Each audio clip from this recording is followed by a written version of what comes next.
Hello all, welcome to சிஞ்சூஸ் daily bites. இன்றைக்கி சிஞ்சூக்கு நான் மார்னிங் ஒரு பவர் பேக்ட் பிரேக்ஃபாஸ்ட் தான் பிளான் பண்ணியிருக்கேன்.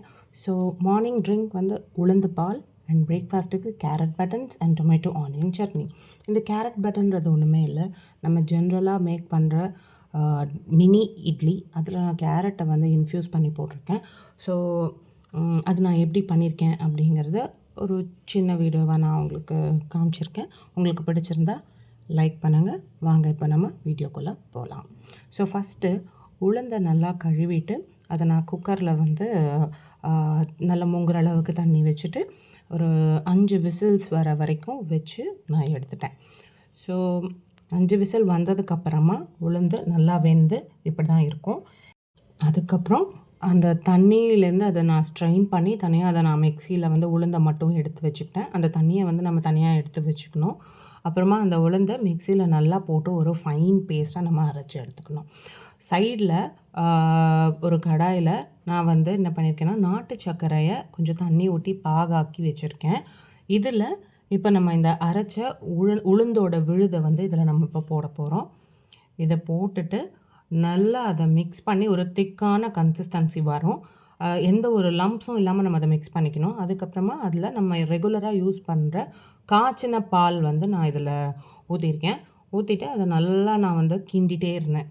ரொம்ப நேரம் நல்லா கிண்டி அது நல்லா கெட்டியாகி ஒரு 4-5 கொதி வரணும். கெட்டியாகி அது 4-5 கொதி வர வரைக்கும் நம்ம அதை கிண்டிக்கிட்டே இருக்கணும். அதுக்கப்புறம் மேலே வந்து கொஞ்சமாக நான் வந்து ஏலக்காய் போட்டிருக்கேன். ஏலக்காய் போட்டு கொதிக்க வச்சு இறக்குனதுக்கப்புறம் உளுந்து பால் இப்படி தான் எனக்கு இன்றைக்கி வந்தது. ஸோ இதை தான் நான் வந்து சிஞ்சூக்கு கொடுத்தேன். சிஞ்சூக்கு மட்டும் இல்லை, நாங்கள் எல்லாருமே இன்றைக்கி காலையில் அது தான் குடித்தோம். அதுக்கப்புறம் கேரட் பட்டன்ஸ் பண்ணுறதுக்காக நான் வந்து ஒரு முழு கேரட்டை குட்டி குட்டி பீசஸாக கட் பண்ணி அதை மிக்சியில் போட்டு ஃபைன் பேஸ்ட்டாக அரைச்சி வச்சுக்கிட்டேன். இப்போது அரைச்ச இந்த கேரட் பேஸ்ட்டை நான் என்னோடய இட்லி மாவில் நல்லா கலந்து வச்சுக்கிட்டேன். நல்லா கலந்ததுக்கப்புறமா நம்ம எப்போவும் இட்லி வைக்கிற மாதிரி மினி இட்லி பிளேட்டில் நல்லா எண்ணெய் தடவி இந்த மாவை நான் கேரட் இட்லி மாவை அதில் ஊற்றி ஆவியில் நான் வேக வச்சு எடுத்துக்கிட்டேன். ஸோ இட்லி ஆகிட்டு இருக்க இந்த டைமில் தொட்டுக்க பண்ணிடலான்னு சொல்லிவிட்டு 6 வெங்காயம் அதை நான் வந்து நல்லா ரஃபாக கட் பண்ணிட்டேன்.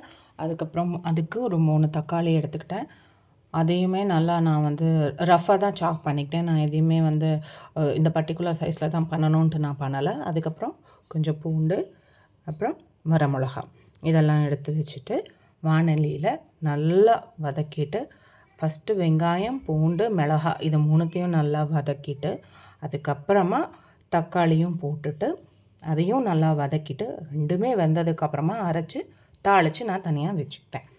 இந்த கேப்பில் எனக்கு நான் வச்ச இட்லி வந்து ரெடி ஆயிடுச்சு. ஸோ இப்படி தான் வந்திருந்தது.